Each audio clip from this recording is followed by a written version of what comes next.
안녕하세요. 김은정입니다. 2교시에는 명함과 소개에 대한 이야기를 나누겠습니다. 1교시에 우리가 어떤 이야기 나눴는지 기억합니까? 예, 악수에 대한 이야기 나누었죠. 사실 비즈니스 상황에서는 악수를 하고 나면 처음 보는 사람에게 나는 이런 사람입니다 라고 소개를 하는 입장에서 명함을 전달하게 됩니다. 그런데 이 명함을 전달할 때는 1대1로 두 명이 같이 있을 때는 따로 소개가 없이 본인 스스로가 본인을 소개하면서 명함 수술을 하게 되어 있지만 두 명이 아닌 두 명 이상, 세 명, 네 명이 만났을 때는 대표되는 사람이 명함을 전달하면서 소개 과정까지 같이 이루어지는 게 일반적인 비즈니스 매너 상황입니다. 사실 우리 학생들이 의료 영업 관련이나 면대면 관련해서 많은 일을 거래처를 만나게 되면 악수를 나눈 일들이 굉장히 많을 겁니다.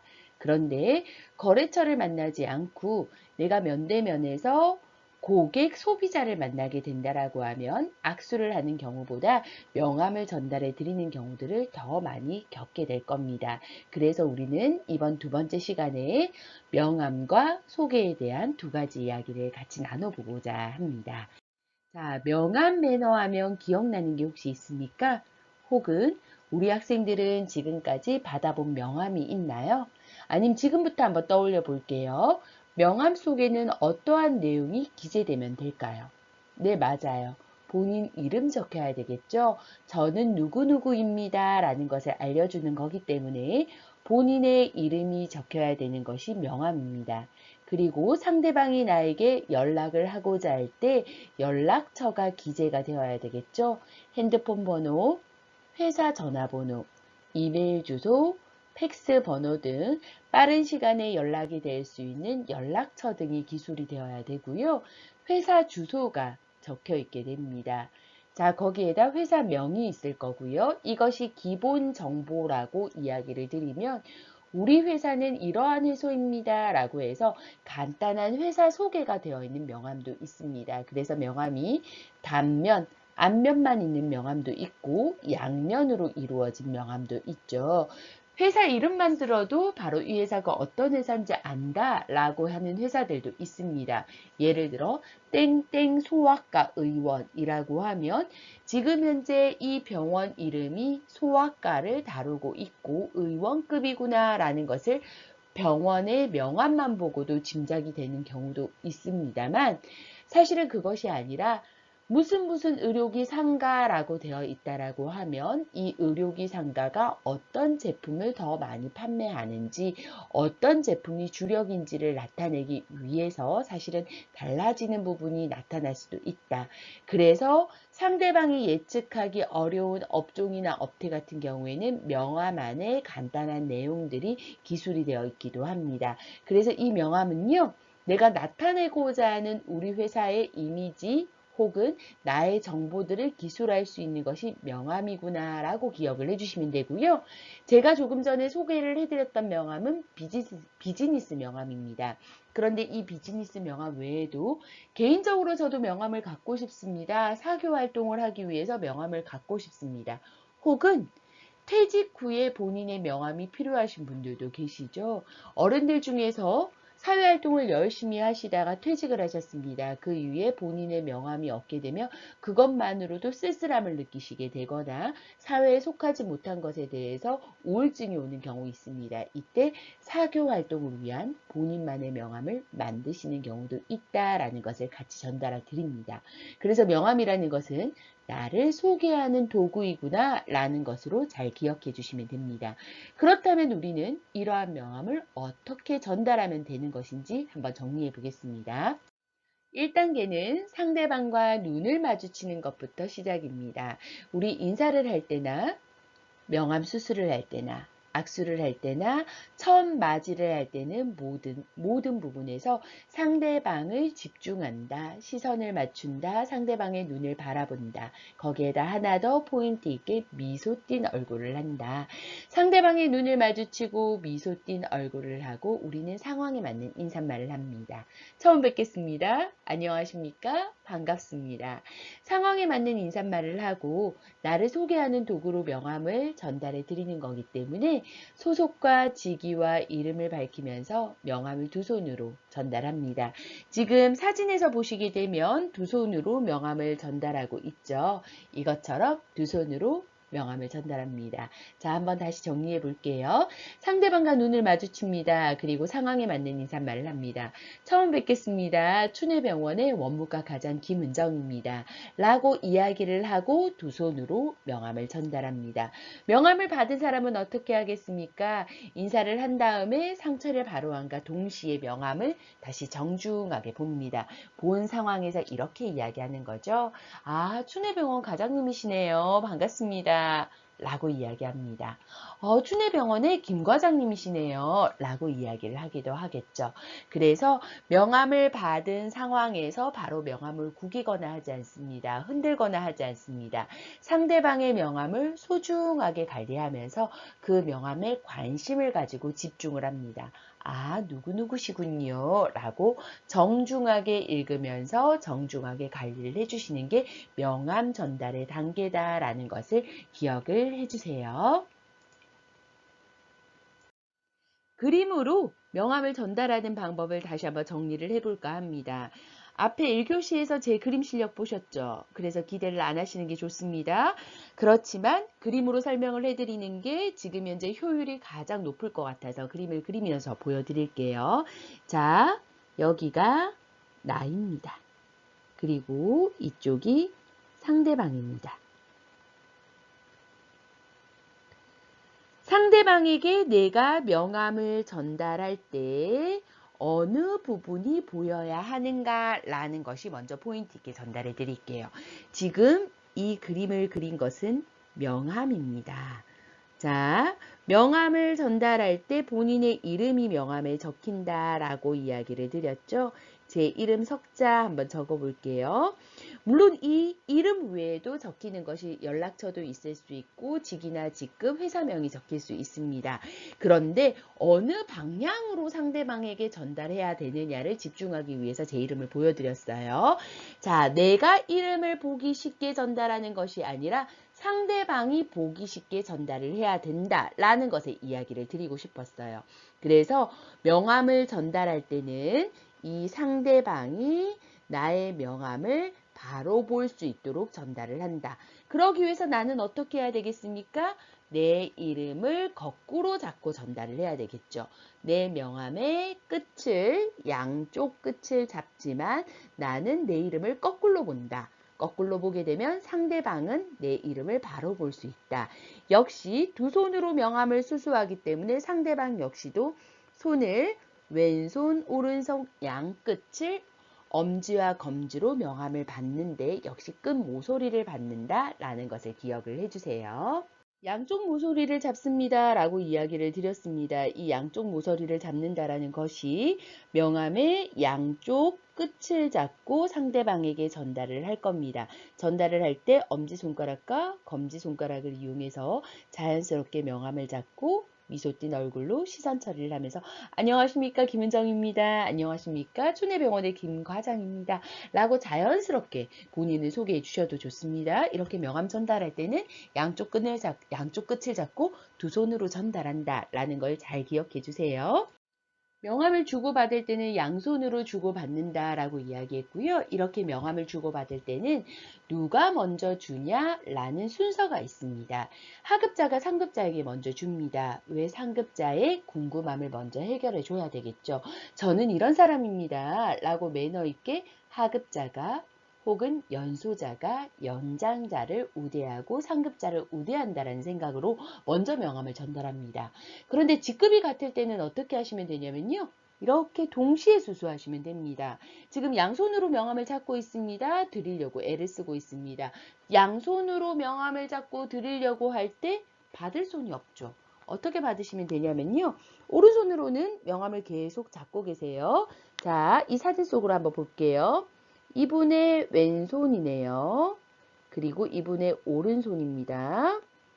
이때 오른손으로는 명함을 계속 잡고 있습니다. 이 손은 명함을 잡고 있는 손입니다. 그런데 이 왼손을 살짝 떼서 상대방에게 명함을 주는 겁니다. 왼손을 살짝 떼서 상대방에게 명함을 줍니다. 그럼 이 왼손은 어떻게 하시겠습니까? 상대방의 명함을 잡는 데 사용하시면 됩니다. 반대시겠죠? 이분 같은 경우는 어떤가요? 다시 살펴볼게요. 이분의 오른손은 여기죠. 이분의 왼손은 여기입니다. 그래서 이분은 오른손으로 주는 명함을 왼손으로 받을 수 있겠죠. 이것처럼요. 명함을 주고받고를 할 때 오른손의 역할, 왼손의 역할을 정하셔서 동시에 주다가 너도 주고 나도 주네 하면 제가 먼저 드릴게요 라고 할 때 굉장히 어색하겠죠. 반면 제가 먼저 인사드리겠습니다 라고 한들 명함을 꺼낸 사람의 입장에서는 어떻게 하겠습니까? 그럼 나는 내가 들고 있는 명함은 다시 넣고 기다려야 되나? 라는 생각이 충분히 들 겁니다. 자연스럽게 동시에 명함이 나왔다면 세련되게 동시 수술을 하셔야 되겠죠.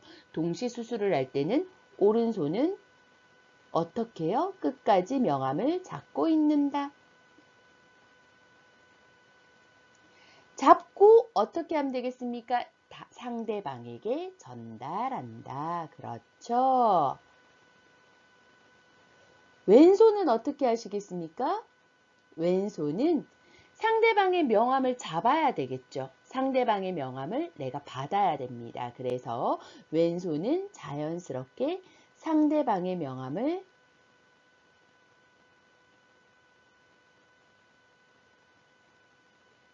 받는다 라고 기억하시면 돼요.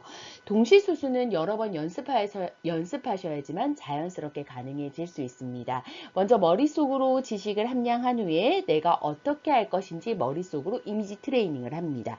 그리고 나서 실전에 투여하시게 되면요. 보다 더 자연스럽게 가능할 겁니다. 우리 대면 수업하게 되면은요. 바로 행동화 교육은 그 시간에 한번 실습 과정을 통해서 다 같이 한번 정리해 볼 수 있도록 할게요. 명함을 취급하는 요령에 대해서 정리 한번 해보겠습니다. 명함은 나를 소개하는 겁니다. 즉, 내 얼굴입니다. 그래서 내 얼굴을 상대방이 잘 존중하고 깨끗하고 소중히 다루어 줘야 하고요. 나 역시도 내 얼굴을 알리는 데 있어서 나를 긍정적으로 알릴 수 있도록 노력하셔야 됩니다. 자, 그래서 우리는 미소 띤 얼굴로 명함을 전달한다, 아이 컨택한다, 그리고 세련되게 본인의 인사를 하면서 상황에 맞는 인사말과 상황에 맞는 제스처를 취한다 라고 이야기를 했고요. 취급 요령 정리해 보겠습니다. 상대방의 명함을 받았습니다. 상대방의 명함을 받아서 허리 아래쪽으로 가서 흔들거리지 않도록 유의하셔야 됩니다. 상대방의 명함은 누구의 얼굴입니까? 예, 그렇죠. 상대방의 얼굴입니다. 그래서 우리는요, 상대방의 얼굴을 가진 이 명함을 허리 아래쪽으로 가지지 않도록 조심하면서 들고 있으면서 상대방의 명함을 소중히 여겨야 되고요. 예를 들어서 테이블에 앉는 경우에 상대방과 미팅을 계속 이어나가게 된다라고 하면 이 명함은 테이블 좌측 하단에 정중하게 취급합니다. 그런데 혹은 내가 왼손잡이다 라고 하면 우측 하단에 정중히 취급합니다. 오른손잡이와 왼손잡이가 두는 곳이 다릅니다. 이 말은요, 자주 쓰이는 손활동으로 인해서 이 명함이 떨어질 수 있기 때문입니다. 오른손잡이는 좌측 하단에 둡니다. 왼손잡이는 오른쪽 하단에, 우측 하단에 둘 수 있도록 합니다. 왼손잡이와 오른손잡이가 두는 방향은 반대쪽이다. 왜? 정중하게 취급하면서 메모를 할 때나 손 제스처를 할 때 상대방의 명함이 떨어지지 않도록 해주셔야 되겠죠. 자, 그런데 명함을 받았는데요. 잘 모르는 한자가 있습니다. 이때 어떻게 하시면 되냐면요. 선생님, 죄송합니다. 제가 한문이 조금 어려워서요. 한문이 짧아서요. 라고 이야기해도 됩니다. 왜? 우리는 지금 현재 신문에도 한자가 거의 다 생략이 된 시대이지 않습니까? 그래서 정중하게 여쭈시면 됩니다. 선생님, 제가 김자, 은자까지는 알겠는데 마지막 글자가 어떻게 되는지 조금 어렵습니다. 김, 은자 다음에 이름이 어떻게 되십니까? 라고 자연스럽게 여쭤봐도 됩니다. 자, 이것처럼 모르는 한자가 있을 때는 정중하게 여쭐 수 있도록 합니다. 아, 네 하고 그냥 넣지 않습니다. 그런데 요즘은 명함 같은 경우에요. 앞면은 한문인데 뒷면은 한글인 경우 있습니다. 명함을 받아서 자연스럽게 뒤로 넘기셔서 한글 이름이 있거나 영어 이름이 있으면 그 이름을 보시면서 자연스럽게 아, 네, 춘혜병원의 김은정 과장님이시군요. 라고 자연스럽게 말씀하시면 됩니다. 자, 명함을 가지고 인사할 때는 어떻게 합니까? 한 손을 가슴 높이로 명함을 들고 다른 손을 뒷짐을 지시는 게 아니라 앞으로 하신다라는 것을 기억을 해주세요. 자, 명함 전달 순서 있다라고 이야기 드렸습니다. 명함 전달 순서는 먼저, 나중에, 먼저는 궁금해하는 사람을 존중해준다. 여성과 남성에게는 여성을 존중해준다. 이것은 평등에서 어긋나지 않습니까? 라고 이야기할 수도 있겠지만 명함 전달 역시도 서양에서 넘어온 인사 중에 하나이기 때문에 레이디 퍼스트로 이해해 주십사라고 그냥 하나의 그냥 문화다라고 이해를 해 주십사라고 부탁을 드릴게요. 자, 하급자가 상급자에게 먼저 전달하고요. 후배가 선배에게, 연소자가 연장자에게, 미혼자가 기혼자에게, 만남을 제안한 사람이 만남을 수락한 사람에게 누구를 더 존중해 줘야 되느냐로 집중하시면 되겠습니다. 이렇게 명함 수칙에 대해서 잘 규칙을 지켜주시게 되면은요. 서로 명함은 내 얼굴이고 상대방의 얼굴입니다. 이 얼굴을 존중해 준다라는 것으로 명함 수술을 멋지게 하실 수 있으리라고 생각이 듭니다. 취업을 해서 비즈니스맨이 되게 되면 이런 소개라는 상황들이 자주 발생이 됩니다. 우리 소개하기 전에 먼저 이렇게 하죠. 악수로 인사를 나누고 명함을 수수합니다. 그리고 자연스럽게 소개로 연결이 되기도 하고요. 때에 따라서 소개와 명함의 과정은 바뀌기도 하죠. 하지만 이것들을 처음 접하게 되면 우리는 머릿속으로 알고 있는 지식이기는 하지만 행동으로 옮기는데 많이 해보지 않은 경험이기 때문에 어설프고 그로 인해서 첫인상이 세련되지 못해서 부정성의 효과로 같이 연결이 되는 맥락 효과와 같이 연결되기도 합니다. 그래서 우리는요. 세련된 첫인상, 긍정적인 첫인상을 만들어내기 위해서 인사를 하고 소개를 나누고 명함을 수수하는 것은 누구보다도 원활하게 능숙하게 해내야 한다라는 것을 같이 공유를 드립니다. 그래서 소개에 대한 법칙을 정리를 해보겠습니다. 세련된 소개를 하기 위해서는 순서가 있습니다. 그런데 이 순서를 기억을 잘 할 수 있는 방식을 바로 이야기를 드릴게요. 자, 소개에도 순서가 있다. 그렇다면 누구를 먼저 소개하고 이후에는 누가 먼저 소개를 받을 것인가 라는 것을 기억하시면 되는데요. 이때 기억해 주셔야 되는 것이 내가 누구를 더 배려해야 되는가 라는 것에 포인트를 주시면 됩니다. 아, 이 말이 무슨 말인가? 라는 것을 한번 이야기를 해볼게요. 누구를 더 배려해야 되는가에 포인트 두고 들으세요. 자, 연장자와 연소자가 있습니다. 누구를 더 배려해야 됩니까? 스스로 생각해 주세요. 상사와 부하 직원이 있습니다. 글자가 조금 상사 안 같네요. 상사와 부하 직원이 있습니다. 누구를 더 배려해야 되겠습니까? 또 한번 가볼게요. 고객과 직원이 있습니다. 누구를 더 배려해야 될까요? 또 한번 가볼까요? 여성과 남성이 있습니다. 누구를 더 배려해야 될까요? 저는 여기에선 둘 다라고 이야기 드리고 싶어요. 이건 예외의 법칙이에요.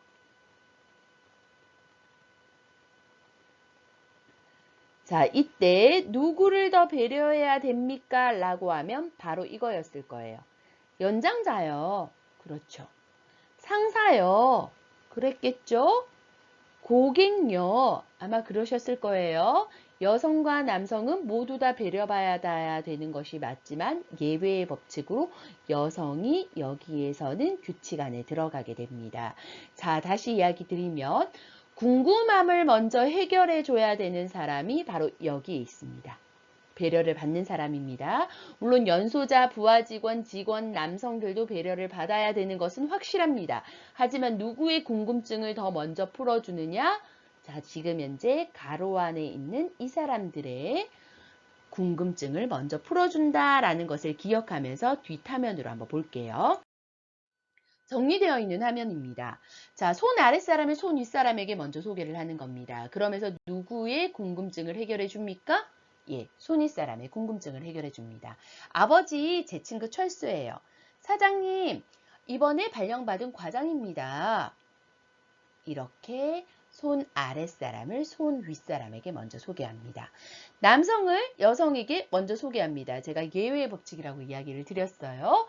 소개팅을 하게 됩니다. 이렇게 이야기하겠죠. 영희야, 내 친구 철수야. 라고 영희에게, 여성에게 남성을 먼저 소개합니다. 그리고 나서 자연스럽게 해야 되는 게 뭘겠습니까? 철수야, 내 친구 영희란다. 라고 자연스럽게 여성과 남성을 순서대로 소개를 하게 됩니다. 그런데 지위와 연령이 같은 경우에는 누구를 더 배려해야 되느냐? 라는 것을 고민을 해봐야 됩니다. 친한 사람과 친하지 않은 사람이 있습니다. 누가 더 배려받아야 됩니까? 물론 친한 사람도 내 안의 사람이니까 배려받아야 되지만 친하지 않은 사람의 입장에서 이 자리에 있는 것이 굉장히 힘들고 불편할 겁니다. 그러면 불편한 사람의 마음을 먼저 건드려 줍니다. 어떻게 하시면 되겠습니까? 친하지 않은 사람에게 친한 사람을 먼저 소개를 해 주셔야 됩니다. 그래서 나에게 친한 사람을 먼저 소개한다 입니다. 자, 네 번째 수칙입니다. 정리하는 겁니다. 고객, 상사 중에서 누가 더 배려받아야 된다고 이야기했습니까? 그렇죠. 고객입니다. 그런데 나는 이 고객과 상사 두 사람 모두 다 알고 있습니다. 누구를 먼저 소개한다? 아무리 사장님이라 하더라도 고객에게 먼저 사장님을 소개시켜 드리는 겁니다. 고객님, 저희 사장님입니다. 사장님, 고객님입니다. 순서가 이렇게 이루어져야 합니다. 그래서 고객에게 상사를 소개하는 것이 먼저이다 라는 겁니다. 그런데 이번에는요. 고객과 상사와 나 모두 다 초면입니다. 모두 다 우리는 처음 보는 관계입니다. 그럼 어느 누구도 소개를 할 수 없는 상황이겠죠. 고객은 스스로가 스스로를 소개하셔야 될 겁니다. 자, 이 상황에서 어떻게 하셔야 되는지 한번 정리해 보겠습니다. 상사를 내가 먼저 소개를 합니다. 내가 상사를 우대해 드려야 되겠죠. 자, 하지만 고객은 제일 마지막에 본인 소개를 할 겁니다. 이렇게 이루어집니다. 고객님이라고 고객님을 부릅니다. 그리고 나서 저희 사장님이십니다. 라고 나는 기다립니다. 그럼 사장님이 자연스럽게 이야기할 겁니다. 고객님, 저희 김대리입니다. 라고 이야기할 겁니다. 그러면 고객님은 이렇게 이야기할 겁니다. 안녕하세요. 저는 고객님입니다. 라고 이야기를 합니다. 그렇게 해서 내 순서가 자연스럽게 올 수 있도록 정리를 기다려 주셔야 됩니다. 이것처럼요. 소개에도 순서가 있게 됩니다. 소개 순서가 이후에 헷갈린다 라고 할 수 있습니다. 이때는 기억해야 되는 게 무엇이다? 누가 먼저 뭐 해야 되냐? 배려받아야 하느냐 라는 것을 항상 기억을 해주셔야 됩니다. 이런 배려 능력이 향상이 되게 되면요. 미래 4차 산업혁명 시대에 살아가는데 우리 친구들의 역량이 굉장히 향상될 거라고 저는 확신을 합니다. 자, 그렇다면 퀴즈 나가겠습니다. 타 회사, 다른 회사입니다. 다른 회사의 A 과장과 우리 회사의 B 부장입니다. 누구를 먼저 소개해야 될까요? 나는 다른 회사의 A 과장도 알고 우리 회사의 B 부장도 알고 있습니다. 자, 이때 나는 누구를 소개해야 될까요? 잠시 10초 생각하겠습니다. 1번, 2번 문항을 보면서 정답을 생각해 볼게요.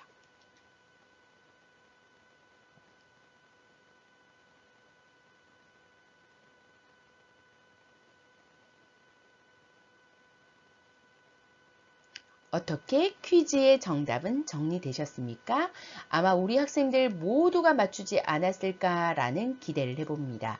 정답은 자사의 B 부장을 타사의 A 과장에게 먼저 소개한다 이죠. 이 중에서 친한 사람이 누굽니까? 당연히 우리 회사의 자사 B 부장입니다.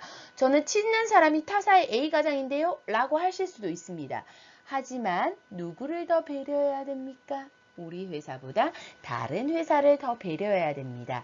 직급은 당연히 과장이 낮고 직급은 당연히 부장이 높다 하더라도 우리 회사보다 다른 회사가 배려받아야 되기 때문에 우리 회사의 부장을 타사의 A 과장에게 소개한다 라는 것이 정답에 해당이 되게 됩니다. 자, 소개에 대해서 정리해서 대본을 작성하는 것이 2교시 과제입니다. 2교시 과제에서 소개를 하는데 고객, 상사, 나 모두가 초면입니다. 소개만 하는 것이 아니라 우리는 악수하고 명함 수수까지 이루어져야 합니다. 이것이 롤플레잉으로 작성이 되면 됩니다. 대본으로 모든 것을 적어주시면 돼요. 대본으로 적어주실 때 이렇게 되겠죠.